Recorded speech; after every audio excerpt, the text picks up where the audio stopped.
दोस्तों, आप सभी का हमारे YouTube चैनल में स्वागत है। आज हम फिर पढ़ें कक्षा 10 गणित प्रश्नावली 1.2। शुरू करते हैं। पहला प्रश्न, कह रहे हैं निम्नलिखित संख्याओं को अभाज्य गुणनखंडों के रूप में व्यक्त कीजिए। तो पहला देखिए दिया 140। 140 का अभाज्य गुणनखंड करते हैं। 140 का अभाज्य गुणनखंड करते हैं। देखिए दोस्तों, 2 से डिवाइड करें इसको। 2 से 14, 2 0 0, 2 35। अब ये 2 से डिवाइड नहीं होता, 5 से होगा। 5 से 35, फिर 7 से डिवाइड किए 1। तो इसका अभाज्य गुणनखंड क्या हो गया 140 का। तो 140 का अगर अभाज्य गुणनखंड लिखेंगे तो ये बन गया 2 गुणे 2 गुणे 5 गुणे 7। देखिए दोस्तों, इसमें दो बार आया है, इसको हम घात के रूप में बदल देते हैं। 140 को बराबर ये हो गया 2 घात में 2, जितनी बार आता है घात में लग जाता है, गुणते 5 और गुणते 7। ये अभाज्य गुणनखंड के रूप में व्यक्त हो गया है। ठीक, ऐसे अगला देखते हैं। अगला क्या दिया है 156। 156 का ये देखते हैं दोस्तों। 156 किसी प्रकार से हम एलसीएम लेंगे। 156 भाग देंगे 2 से। 2 7 14, 1 से 4 16, 2 8 16। फिर 2 से डिवाइड करेंगे। 2 3 6, 1 से 4 14, 2 9 18। अब ये 3 से डिवाइड होगा। 3 से डिवाइड करेंगे, 3 1 3, 3 3 9। अब ये 13 से, तो ये हो गया 1। इसका अभाज्य गुणनखंड क्या बन गया दोस्तों 156 का अभाज्य गुणनखंड अगर लिखेंगे, ये देखिए 2 गुणे 2 गुणे 3 गुणे 13। इसमें फिर देखते हैं दोस्तों, 2 कितनी बार आया है 2 बार, तो इसको फिर घात रूप में लिख देते हैं। ये हो गया 2 घात में 2 और गुणते 3 गुणे 13। ये रहा दोस्तों अभाज्य गुणनखंड के रूप में व्यक्त हो गया। दोस्तों अगला देखते हैं 38 25। 38 25 का अभाज्य गुणनखंड करते हैं। 38 25 दोस्तों देखिए, पहले यह 5 से डिवाइड होगा। 5 से डिवाइड करते हैं। 5 7 35, 3 से 4 इसको दिए 32, 5 6 30, 2 से 4 5 से 25। फिर इसको 5 डिवाइड करते हैं, लास्ट में 5 से कट जाएगा। 5 1 5, 2 से 4 26, 5 से 25, 1 से 4 5 3 15। अब दोस्तों देखिए, अब ये हमारा 3 से कट जाएगा। 3 से डिवाइड करते हैं। 3 5 15, 3 1 3। फिर 3 से डिवाइड करते हैं। 3 1 3, 2 से 4, 3 7 21। फिर ये 17 से डिवाइड होगा दोस्तों 17, यानी कि 38 25 का अभाज्य गुणनखंड अगर देखें दोस्तों, इसमें क्रम कोई मायने नहीं रखता है, चाहे जिस प्रकार से कर सकते हैं। ये हो गया 3 गुणे 3 गुणे 5 गुणे 5 गुणे 17। ये 17 आ गया। तो ये दोस्तों देखिए 3 2 बार है, तो इसको हम लिख सकते हैं 3 घात 2 गुणे 5 भी 2 बार है, 5 घात 2 गुणे 17। ये इसका आंसर रहा। अगला देखते हैं दोस्तों। अगला दिया हुआ है 5 0 0 5। इसका अभाज्य गुणनखंड देखें दोस्तों, तो लास्ट में 5 है तो 5 से कट जाएगा ही। 5 से डिवाइड करते हैं। 5 1 5, 0 0 1। अब यह दोस्तों हमारा 7 से कटेगा। 7 से देखते हैं। 7 1 7, 3 से बचा, दिए इसको 10, 7 चौक 28, 1 से बचा, 2 से बचा, इसको 21। अब ये 7 3 21। अब देखिए दोस्तों, अब ये हमारा किससे कटेगा। अब ये कटेगा दोस्तों 11 से। 11 1 11, 3 से 33, 11 3 33। अब किससे कटेगा 13 से। दोस्तों इसका मतलब 505005 का अभाज्य गुणनखंड क्या हो गया 5 गुणे 7 गुणे 11 गुणे 13। ये इसका अभाज्य गुणनखंड हो गया। इसी प्रकार देखते हैं दोस्तों। अगला देखते हैं क्या दिया है 74 29। आइए इसको देखते हैं किससे कटेगा 74 29। इसका अभाज्य गुणनखंड निकालते हैं। तो दोस्तों 74 29 जो है हमारा 17 से कटेगा। देखिए काटते हैं। 17 3 17 चौका 68, 68। इसमें से घटाएंगे 6 आया, ये 62। 17 3 51, 62 से 51 घटाएंगे 11 बचेगा, 17 सत्ते 119। अभी दोस्तों अगला 19 से डिवाइड करते हैं। 19 दूना 38, घटाएंगे 5, इसको दिए 19 3 57। अब ये 23 से डिवाइड होगा, 23 एकम 23, इसका मतलब 74। 29 का जो अभाज्य गुणनखंड बनता है क्या बन गया दोस्तों? 17, 19 और 23। 17, 19, 23। ठीक, आइए दूसरा क्वेश्चन देखें दोस्तों। कह रहा है पूर्णांकों के निम्नलिखित युग्मों के HCF और LCM ज्ञात कीजिए तथा इसकी जांच कीजिए कि दो संख्याओं का गुणनफल बराबर HCF गुणित LCM। चलिए पहले 26 और 91 का हम क्या निकालते हैं? अभाज्य गुणनखंड करते हैं पहले। तो 26 का अभाज्य गुणनखंड करेंगे दोस्तों। तो 26 का होगा, 2 से कटेगा 13, फिर 13 से काटेंगे एक बार जाएगा। तो 26 का अभाज्य गुणनखंड जो हो गया 2 गुणे 13। फिर दोस्तों 91 का निकालेंगे। 91 का अभाज्य गुणनखंड निकालेंगे तो 7 से डिवाइड करेंगे। 7 एकम 7, 2 से 21, 7 तिरिक 21 और फिर 13 से कटेगा। तो 91 का अभाज्य गुणनखंड ये बन गया 7 गुणे 13। चलिए दोस्तों इसका LCM निकालते हैं। तो LCM दोस्तों पहले जो दोनों मैच करता है, दोनों जो मिलता है उसको लिखते हैं, फिर दोनों पदों में जो बच रहा होता है उसको भी लिख लेते हैं। 2 गुणे 7। अब इनका गुणा कर देते हैं। तो 13 दूना 26 और फिर 7 से गुणा करेंगे तो 7 छंग 42 और 7 में 14 और 4 18 182। HCF निकालेंगे इसका। HCF दोस्तों जो दोनों मिलता है वही होता है। दोनों देखिए 13 में मिल रहा है तो 13 हमारा HCF हो गया। अब कह रहे हैं दोस्तों दो संख्याओं का गुणनफल, यानी जो संख्या दी है इनका गुणा करते हैं। 26 गुणते 91 और बराबर HCF गुणे LCM। HCF 13 है, LCM कितना है दोस्तों? LCM आपका 182 है। आइए गुणा करके चेक करते हैं। 26 और 91 गुणा, तो गुणा करते हैं 6 एकम 6, 6 9 54, फिर 2 से गुणा करें 2 एकम 2, 2 9 18। इनको जोड़ते हैं दोस्तों। 6 4 2 6, 8 5 13, 3 हाथ से लगा 1, 1 इसमें जोड़ देंगे 2, 23 66। ये मिल गया 23 66। ऐसे इनका गुणा करते हैं। 13 दूना 26, हाथ से लग गया 2, 13 104 और 2 हासिल 106, हासिल 10 और 2 13 कम 13 10 23। देखिए दोनों बराबर आ गए।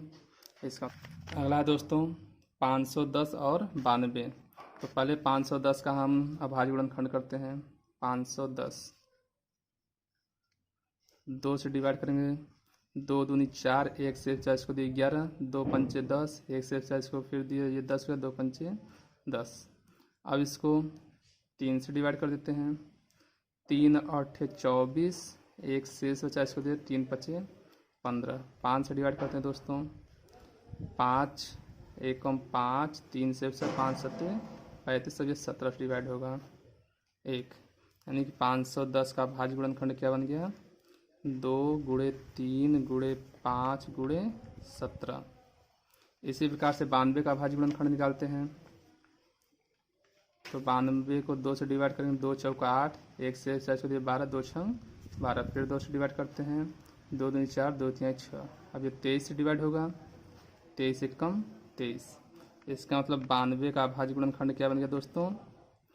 2 गुणे 2 गुणे 23। अब चलिए इनका LCM निकालते हैं। LCM तो LCM बताया दोस्तों, पहले जो दोनों मिलता है, देखिए दोनों में 2 मिल रहा है, एक बार लिख लीजिए। उसके बाद फिर जो बचता है उसको भी लिख लेते हैं। इसमें 2 बच रहा है, इसमें 3 बच रहा है, इसमें 5 बच रहा है, फिर 17 बच रहा है, फिर 23 बच रहा है।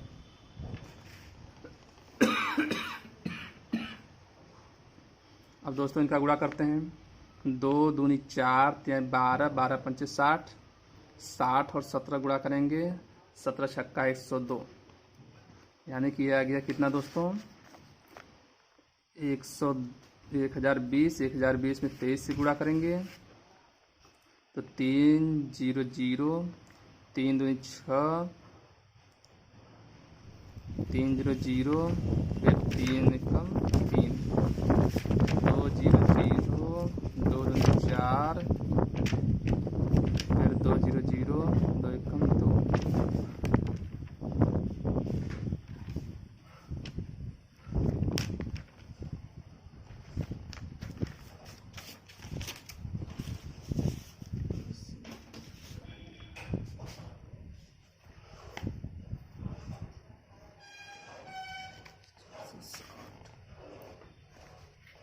तो दोस्तों आपका एलसीएम कितना आ गया? ये 3 एकम 3 रहेगा। एलसीएम मिल गया 23,460। इसी प्रकार दोस्तों एचसीएफ निकालेंगे। एचसीएफ दोस्तों जो दोनों मिलता है, दोनों में देखिए सिर्फ 2 मिल रहा है, तो एचसीएफ 2 हो गया। आइए फिर कहें दोस्तों संख्या, दो संख्याओं का गुणनफल, दोनों का गुणनफल करते हैं। गुणते 92 बराबर एचसीएफ गुणते एलसीएम। सवाल में हमसे कहा है, सवाल जो है एलसीएम 23,460 गुणा करते हैं इनका।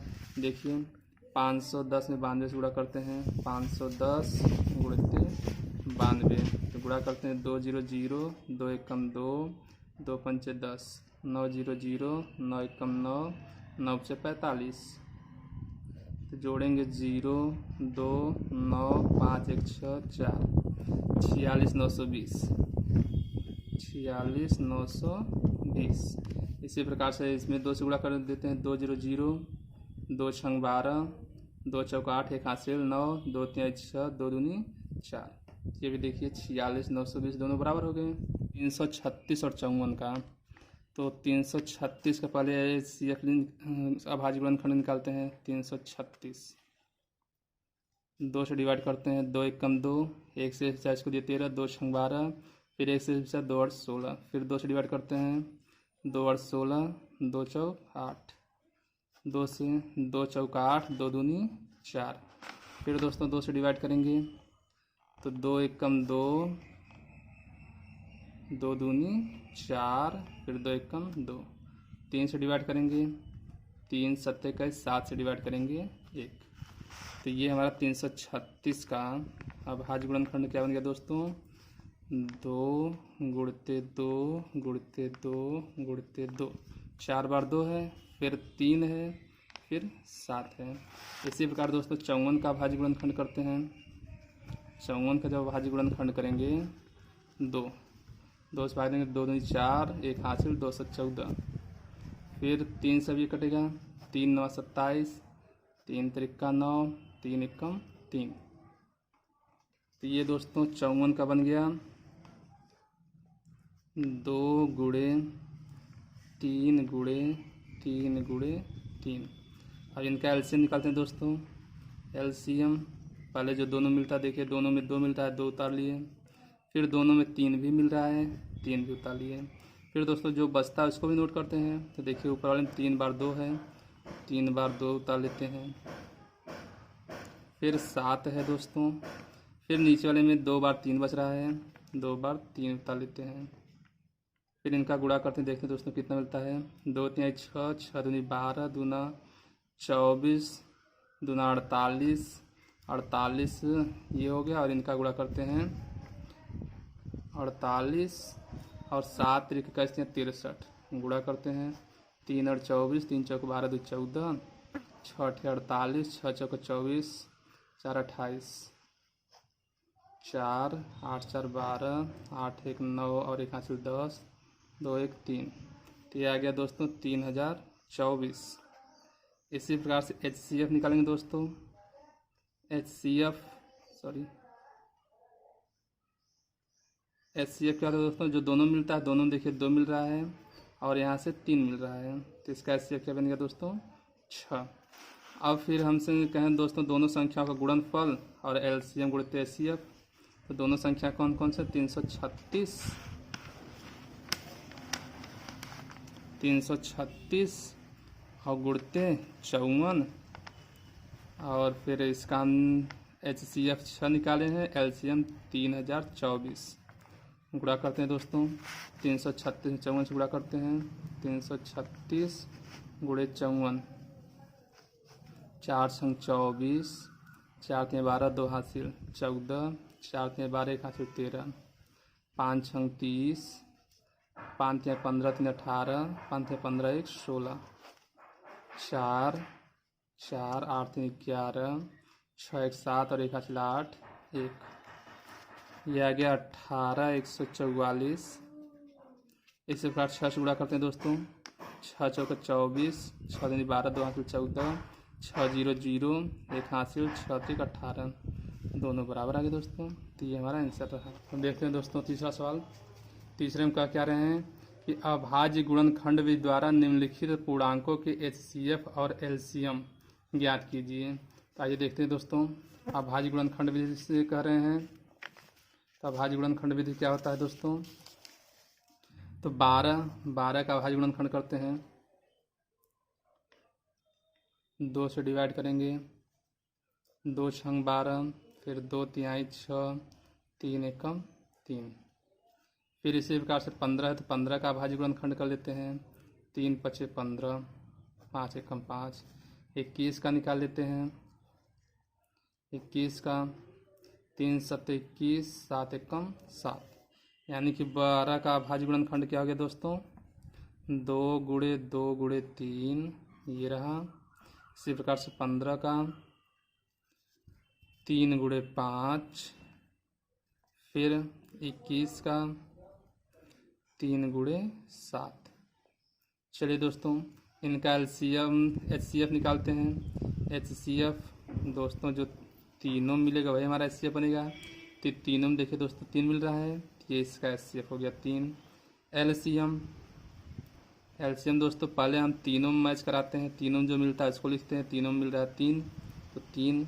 अब 2 2 में देखते हैं, इन दोनों में कुछ नहीं मिल रहा है, इन दोनों में भी कुछ नहीं मिल रहा है, इन दोनों में कुछ नहीं, तो बाकी जो बचता है उसको ले लेते हैं।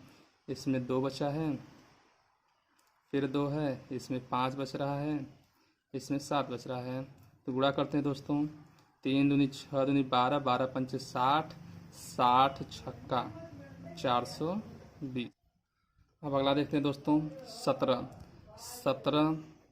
अगर इसका अभाज्य गुणनखंड करेंगे दोस्तों 17 का 17 ही अभाज्य गुणनखंड बनता है। 23 का दोस्तों 23 ही अभाज्य गुणनखंड होता है। और 29 का दोस्तों 29 ही अभाज्य गुणनखंड होता है। ये दोनों तीनों अभाज्य संख्या हैं।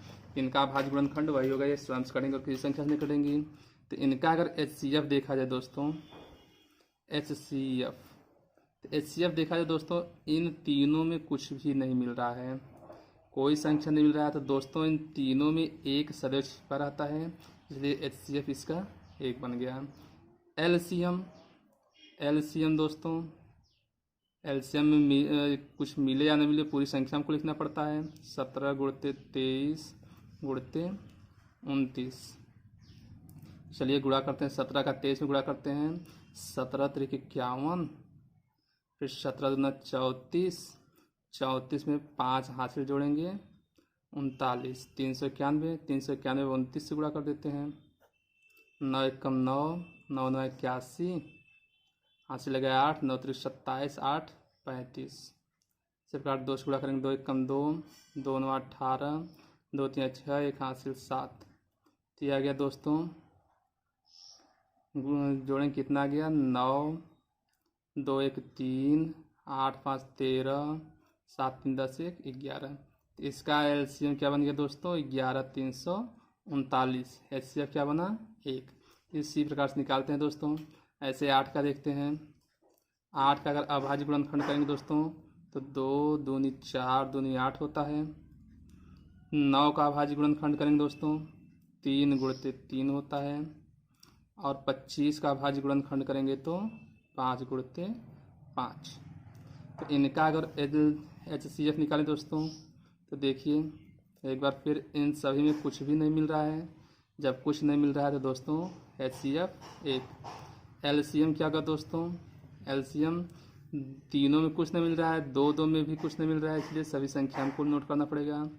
तो 2 गुणे 2 गुणे 2 गुणे 3 गुणे 3 गुणे 5 गुणे 5।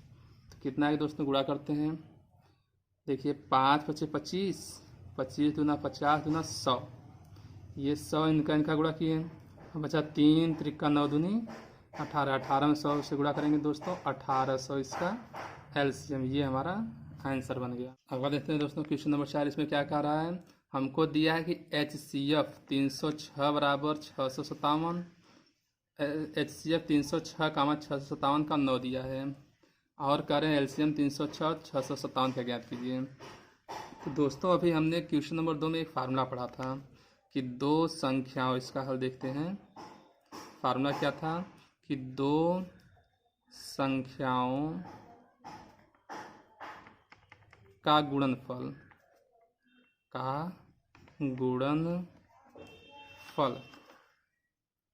बराबर HCF और गुणते एलसीएम। ये पढ़े दोस्तों। तो दो संख्याओं यानी दो संख्याएं हमको दिए हैं 306 और 657, तो इनका गुणनफल क्या है, तो गुणा करेंगे और बराबर HCF देखिए दोस्तों हमको 9 दिया है, और LCM हमसे पूछा तो गुणते LCM। हमें LCM चाहिए, 9 को इधर भेज देंगे तो एक गुणा इस तरफ आएगा, भाग हो जाएगा। 306 गुणते 657 और भागे 9 बराबर LCM। 9 से भाग कर दीजिए।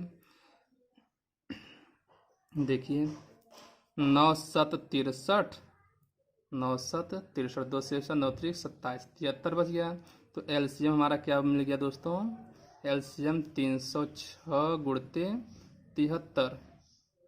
तो आइए गुणा करते हैं। 306 में 73 से 3 6 18, 3 0 0 1 हासिल और 3 त्रिका 9, 7 6 42, 7 0 0 4 हासिल, 7 1 21। तो ये हो गया दोस्तों 8 2 1 3 9 4 13, 1 और 1 इसका हासिल 2 2। ये एलसीएम क्या मिलेगा दोस्तों हमको 22,338। तो ये इस प्रकार से दोस्तों हम निकालते हैं इसका HCF और LCM। देखते हैं कि दोस्तों क्वेश्चन नंबर 5 कह रहे हैं जांच कीजिए कि क्या किसी प्राकृत संख्या n के लिए संख्या 6 घात n अंक 0 पर समाप्त हो सकती है। 0 पर समाप्त हो सकती है दोस्तों। तो इसका हल देखते हैं दोस्तों। जरा एक चीज़ देखते हैं, 0 पर जो संख्या समाप्त होती है, जैसे यह 10 हो गया हमारा, 20 हो गया, 30 हो गया, 40 हो गया, इसी प्रकार से जो भी संख्या होती है ये 0 समाप्त होने वाली संख्या है। तो इनका अगर अभाज्य गुणनखंड देखें दोस्तों तो क्या बनता है 2 गुणे 5। इसका देखें 2 गुणे 2 गुणे 5। अगर इसका देखें 2 गुणे 3 गुणे 5। इसका देखें दोस्तों 2 गुणे 2 गुणे 2 गुणे 5। यही बनता है 5 दूनी 10, 5 दूनी 10 दूना 20, 5 3 15 दूना 30, 5 दूनी 10 दूना 20 दूना 40। यही बनता है ना दोस्तों। ऐसे निकालते चले जाएंगे दोस्तों। अगर इसमें देखें तो एक चीज़ हमको सब में कॉमन 2 गुणे 5 2 गुणे 5 2 गुणे 5 2 गुणे 5 सब में कॉमन दिख रहा है। अर्थात अगर कोई भी संख्या शून्य पर समाप्त होती है तो उसके अभाज्य गुणनखंड में दोस्तों 2 और 5 जरूरी है। जब तक 2 और 5 आएंगे तब तक वो अभाज्य संख्या है, कोई भी संख्या जो है शून्य पर समाप्त नहीं होगी। तो यहाँ हम लिखेंगे हल में, चूंकि शून्य पर समाप्त होने वाली संख्या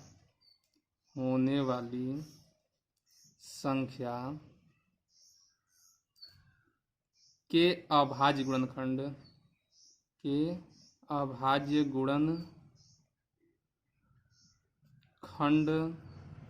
में 2 गुणे 5 होना अनिवार्य है। जब तक दोस्तों 2 गुणे 5 नहीं आएगा किसी भी खंड में तब तक वह शून्य पर समाप्त नहीं हो सकता है। आप देख रहे हैं यहाँ से अनिवार्य है। ठीक, अतः 6 के अभाज्य गुणनखंड, हमें 6 देखना है। अगर 6 में 2 और 5 गुण अभाज्य गुणनखंड आ गए तब तो शून्य समाप्त होगा, अन्यथा नहीं होगा। तो इसका अभाज्य गुणनखंड देखते हैं। 6 के अभाज्य गुणनखंड, 6 का अभाज्य गुणनखंड क्या होता है दोस्तों इसका अभाज्य गुणनखंड 2 × 3 होता है। 2 3 6 होता है। तो 6 के अभाज्य गुणनखंड में 2 तो है लेकिन 5 है नहीं है। गुणनखंड में 2 × 5 रूप नहीं है, रूप नहीं है। इसलिए 6 घात n 0 पर समाप्त नहीं होगा, 0 पर समाप्त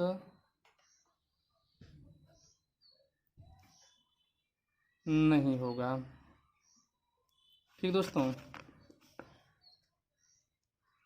तो ये ध्यान रखेंगे कोई संख्या 0 पर कब समाप्त होती है, जब उसके अभाज्य गुणनखंड में 2 और 5 आएगा तभी। तो 6 के अभाज्य गुणनखंड में दोस्तों 2 तो आ रहा है लेकिन 5 आ ही नहीं रहा है, इसलिए यह जो है 0 पर समाप्त नहीं होगा। ठीक, तो अगला क्वेश्चन देखते हैं दोस्तों। कह रहे हैं कि व्याख्या कीजिए कि 7 × 11 × 13 × 13 + 13 और 7 × 6 × 5 × 4 × 3 × 2 × 1 + 5 भाज्य संख्या क्यों है। आइए देखते हैं दोस्तों इसका हल।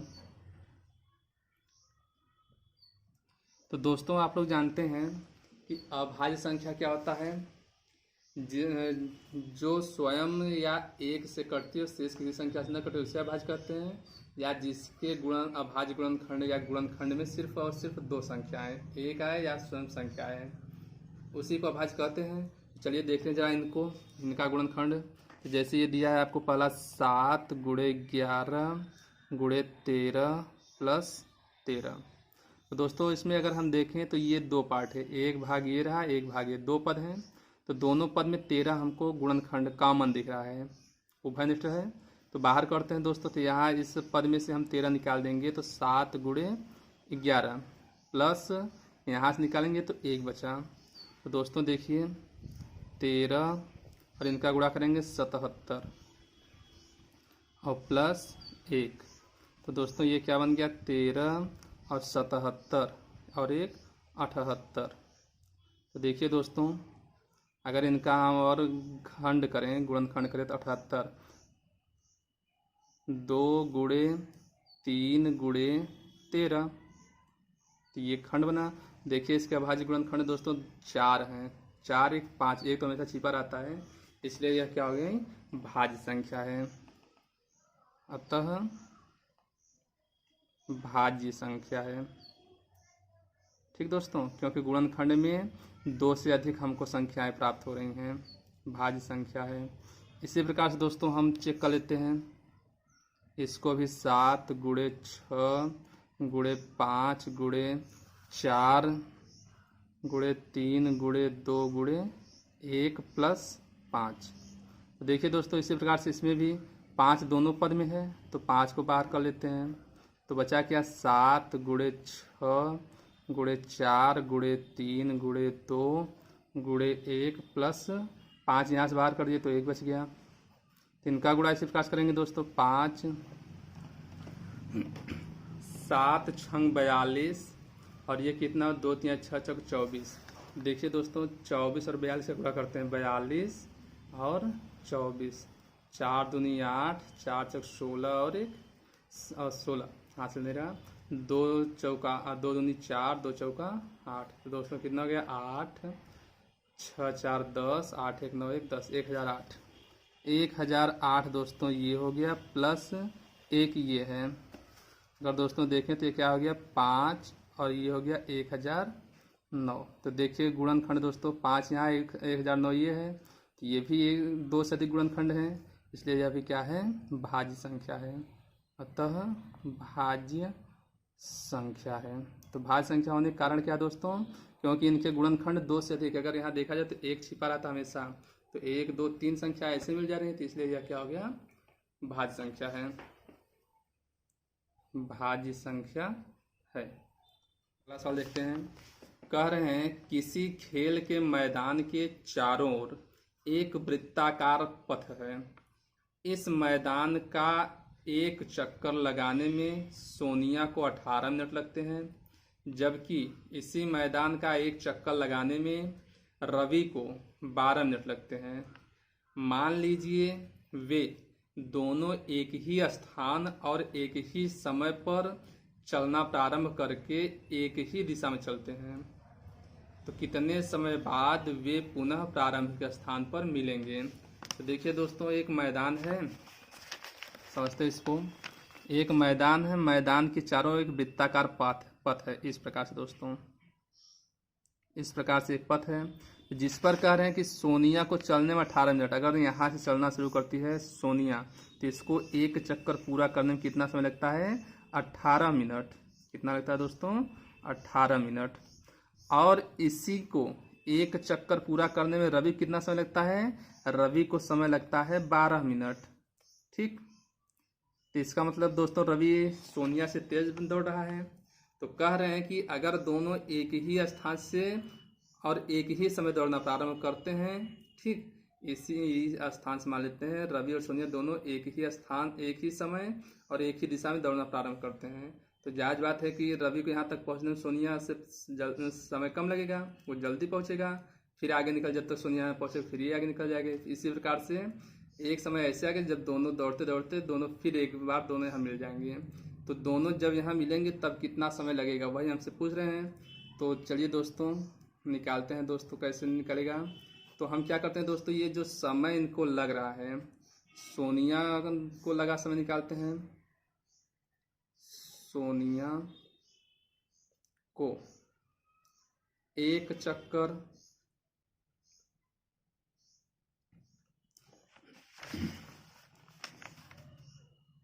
दौड़ने में लगा समय, दौड़ने में लगा समय कितना लग रहा है दोस्तों? 18 मिनट। रवि को एक चक्कर दौड़ने में लगा समय, दौड़ने में लगा समय,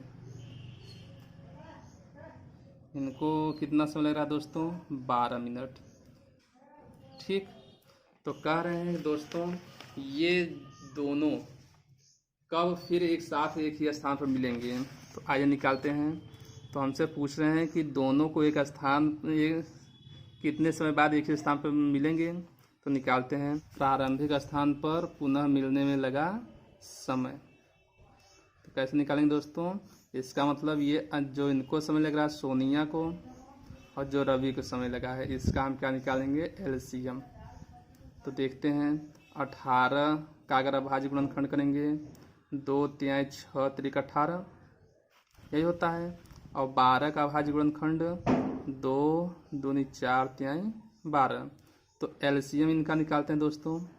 जो एलसीएम होगा इनका समय होगा। तो एलसीएम निकालते हैं। एलसीएम जो दोनों मिलता है दोस्तों, पहले लिखते हैं 2 मिल रहा है, दोनों में 3 मिल रहा है, फिर दोनों में जो बचता है दोस्तों उसको भी लिख लेते हैं। देखिए नीचे वाले में 2 और 3 का यहाँ लिख चुके हैं, तो 2 भी बच रहा है, 2 ऊपर वाले में 2 3 लिख दिए तो भी 3 बच रहा है। तो इनका गुणा कर लेते हैं, 2 तिहाई 6 दूनी 12 तिहाई 36 मिनट। अर्थात 36 मिनट बाद ये दोनों फिर प्रारंभिक स्थान पर एक साथ मिलेंगे। ठीक दोस्तों, तो ये आपका आंसर रहा।